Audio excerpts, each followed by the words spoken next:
मिथिला नरेश के वहां से विदा हो जाने पर ऋषि विश्वामित्र राम और लक्ष्मण को लेकर यज्ञ मंडप में गए। यज्ञ मंडप को अत्यंत सुरुचि के साथ सजाया गया था।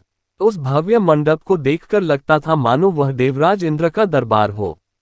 देश देशांतर के राजा महाराजाओं के बैठने की अति सुंदर व्यवस्था की गई थी। मंडप के ऊपर बहुमूल्य रत्नों से बने झालर युक्त आकर्षक वस्त्रों का वितान तना हुआ था।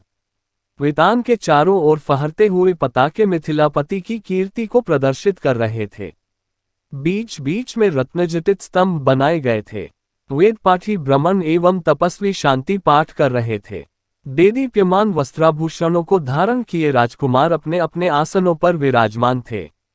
ऐसा लग रहा था मानो सैकड़ों इंद्र अपने वैभव और सौंदर्य का प्रदर्शन करने के लिए महाराज जनक की यज्ञ भूमि में एकत्रित हुए हों। इस सौंदर्य का अवलोकन करने के लिए जनकपुर की लावण्यमयी रमणियां अपने घरों के झरोखों से झांक रही थीं। गर्जन तर्जन करते हुए पिनाक को इस मनोमुग्धकारी वातावरण में यज्ञ भूमि में लाया गया। सभी की उत्सुक दृष्टि उसी ओर घूम गई।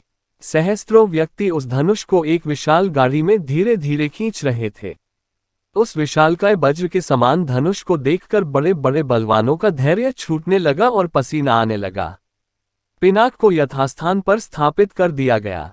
राजा जनक के ज्येष्ठ पुत्र सीता एवं उनकी सहेलियों को साथ लेकर धनुष के पास आए और बोले, हे संपूर्ण संसार के राजाओं और राजकुमारों, महाराज जनक ने प्रतिज्ञा की है कि जो कोई भी महादेव जी के इस पिनाक नामक धनुष की प्रत्यंचा को चढ़ाएगा उसके साथ मिथिलापति महाराज जनक अपनी राजकुमारी सीता का विवाह कर देंगे।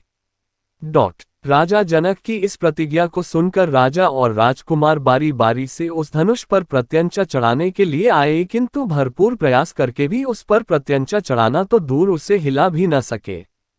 अंत में वे लज्जित हो सिर झुका कर तथा श्रीहीन होकर इस प्रकार अपने अपने आसनों पर लौट गए जैसे कि नागराज अपनी मणि गंवाकर लौट आते हैं।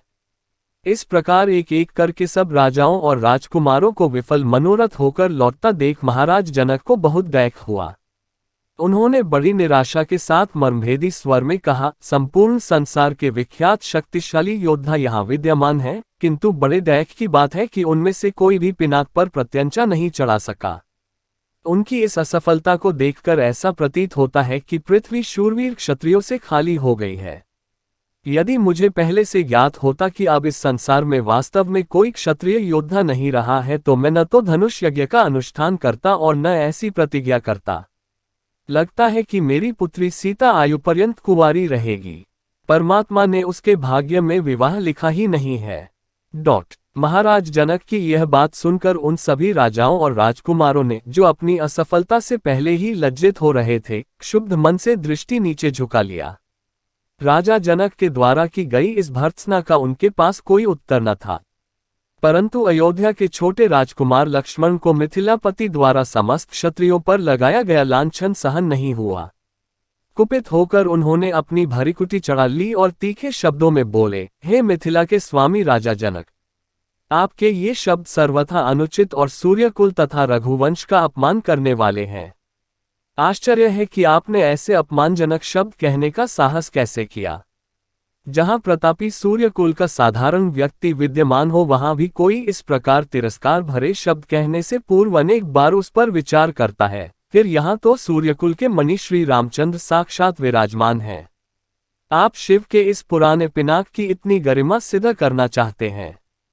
मैं बिना किसी अभिमान के कह सकता हूं कि इस पुराने धनुष की तो बात ही क्या है। यदि मैं चाहूं तो अपनी भुजाओं के बल से इस धनुष के स्वामी महादेव सहित संपूर्ण सुमेरु पर्वत को हिलाकर रख दूं। इस विशाल पृथ्वी को अभी इसी समय रसातल में पहुंचा दूं। ऐसा कहते हुए लक्ष्मण के नेत्र क्रोध से लाल हो गए, उनकी भुजाएं फड़कने लगीं और उनका संपूर्ण शरीर क्रोध की ज्वाला के कारण थर थर कांपने लगा।